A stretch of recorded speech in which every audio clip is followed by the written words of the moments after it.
Hazrat Abu Huraira radiyallahu anhu reports that the Prophet ﷺ said, "There are 7 people whom Allah will give place under the shade of His blessing on the day when there will be no shade but His: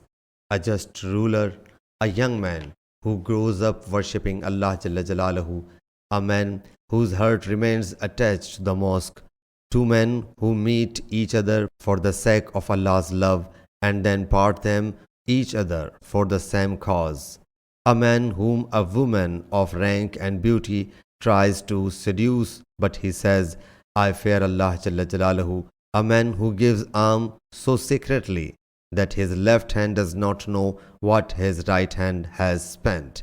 and a man who remembers Allah Jalla Jalaluhu in solitude and his eyes pour forth tears."